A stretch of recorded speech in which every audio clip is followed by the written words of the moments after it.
Assalamualaikum warahmatullahi wabarakatuh. Bertemu lagi dengan saya pada mata pelajaran Praktikum Akuntansi Perusahaan Dagang dengan materi buku besar pembantu piutang. Adapun tujuan pembelajaran pada kesempatan kali ini yaitu dari segi keterampilan kita akan menerapkan pencatatan transaksi ke dalam buku pembantu piutang pada perusahaan dagang, dan dari segi keterampilan kita akan melakukan pencatatan ke transaksi ke dalam buku besar pembantu piutang.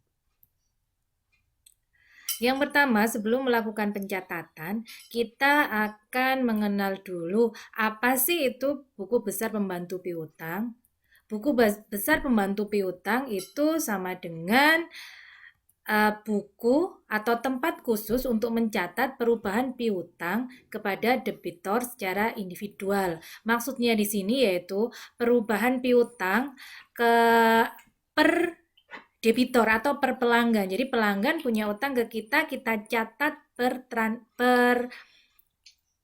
transaksinya atau per pelanggannya. Jadi dengan adanya buku besar ini kita dapat mengetahui berapa jumlah piutang setiap pelanggan yang kita miliki. Itu dari segi definisi. Nah, manfaat diperlukannya atau manfaat dilakukannya pencatatan pada buku besar pembantu piutang yaitu yang pertama, kita dapat mempermudah dalam penyusunan laporan keuangan. Maksudnya bagaimana? Dengan adanya buku besar pembantu piutang, maka dipastikan tingkat kebenaran laporan keuangan itu akan menjadi lebih valid. Karena dengan adanya buku besar itu kita dapat mengetahui kesalahan lebih dini jika memang pencatatan transaksi itu ada kesalahan. Yang kedua, manfaat yang kedua yaitu sebagai pembanding dalam ketelitian pencatatan buku besar umum. Jadi di sini manfaat buku besar pembantu yaitu sebagai alat untuk mengontrol apakah buku besar umum itu sudah benar atau belum. Seperti itu. Jadi kita samakan pencatatan antara buku besar umum dengan buku besar pembantu piutang. Seperti itu.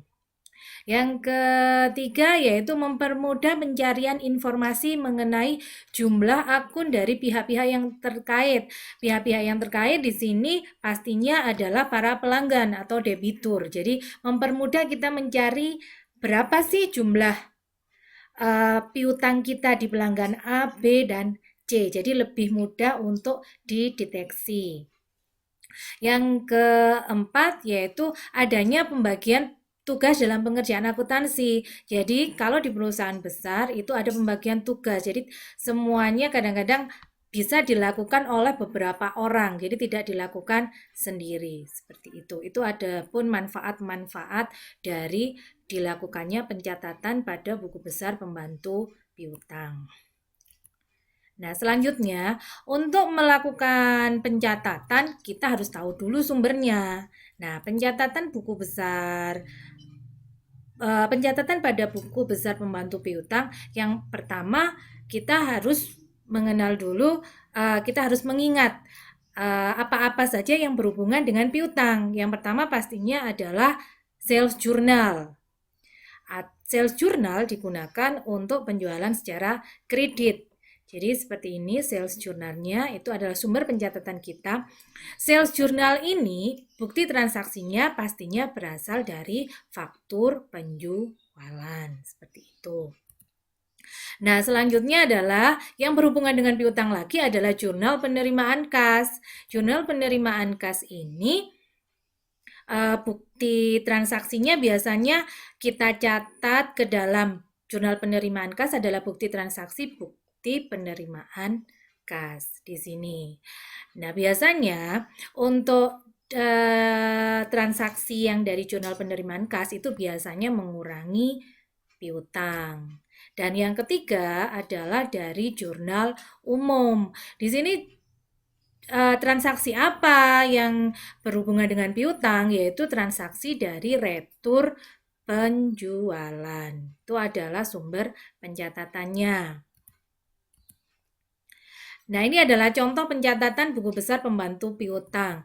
Yang pertama yaitu pencatatan yang berasal dari faktur penjualan, yaitu penjualan secara kredit. Faktur penjualan kita masukkan ke dalam jurnal penjualan atau sales journal dengan seperti ini. Contohnya ini UD Buana melakukan penjualan kredit kepada digital elektronik sebesar 286 juta. Maka kita masukkan ke dalam sales jurnalnya account receivable atau piutangnya sebesar 286 juta. Jadi seperti itu. Ini ada jurnal penjualan. Lalu bagaimana cara kita memasukkan ke buku besar pembantu piutang? Maka kita cari dulu buku besar pembantu piutangnya digital elektronik. Nah, kita cari dulu buku besarnya digital elektronik. Lalu tanggalnya kita tulis di kolom tanggal. Nah, akun receivable atau piutang dagang di sebelah debit bertambah sebesar 286 juta. Jangan lupa dalam membuat buku besar pembantu piutang, pertama-tama kita masukkan dulu saldo piutang dagang per pelanggan atau per debitur. Kita harus memasukkan dulu. Itu yang perlu kita ingat seperti itu. Nah, yang kedua adalah pencatatan buku besar pembantu piutang jika terjadi retur penjualan. Nah, di sini contohnya kemarin kita sudah beli, ternyata pada tanggal 7 Desember kita melakukan pengembalian barang karena barang tidak sesuai dengan yang kita pesan. Jadi di sini digital elektronik mengembalikan kepada UD Buana. Maka akan kita masukkan ke dalam jurnal umum. Nah, bagaimana pencatatannya di buku besar pembantu piutang? Pencatatannya seperti ini. Kita cari dulu pelanggannya. Nah, kita tulis tanggalnya, deskripsinya ditulis saja sales retur atau retur penjualan seperti itu. Nah, kalau terjadi retur penjualan berarti piutang kita berkurang. Maka kita cek, nah kita taruh di sebelah kredit. Jadi seperti itu. Nah, selanjutnya adalah contoh pencatatan buku besar pembantu piutang jika terdapat bukti penerimaan kas atau adanya pelunasan piutang. Nah, ini contohnya ada bukti penerimaan kas, ada pelunasan piutang dari digital elektronik, kita masukkan ke jurnal penerimaan kas, seperti ini. Nah, lalu akan kita masukkan ke dalam buku besar pembantu piutang. Seperti biasa, kita cari dulu nama pelanggannya, kita tulis tanggalnya. Nah, karena ada pelunasan piutang, maka secara otomatis piutangnya berkurang, maka kita catat sebelah kredit. Jadi seperti ini. Nah, 3 contoh di atas itu adalah alur dari pencatatan mulai dari bukti transaksi sampai ke buku besar pembantu piutang. Jadi harus berurutan, mulai dari ada bukti transaksinya, kita masukkan kepada jurnal penerimaan kas, lalu langsung dimasukkan ke buku besar pembantu piutang. Jangan stepnya jangan stepnya itu dihilangkan. Jadi supaya nanti kenapa kok harus urut seperti ini, supaya nanti tidak kelewatan atau tidak kelupaan untuk dicatat. Dan setiap kali terjadi ada yang menanyakan jumlah piutangnya kepada pelanggan, jadi kita langsung tahu karena dari bukti transaksi, catat jurnal, lalu kita langsung catat ke buku besar pembantu piutang. Itu adalah yang perlu diperhatikan. Nah, selanjutnya di akhir bulan atau di akhir periode kita harus melihat kan tadi manfaatnya adalah sebagai pembanding antara buku besar umum dengan buku besar pembantu. Makanya kita bandingkan yang telah kita masukkan ke dalam buku besar pembantu piutang, maka kita akan buat daftar saldo piutang. Daftar saldo piutang itu berisi jumlah semua piutang dari pelanggan A, B, dan C. Contohnya seperti ini.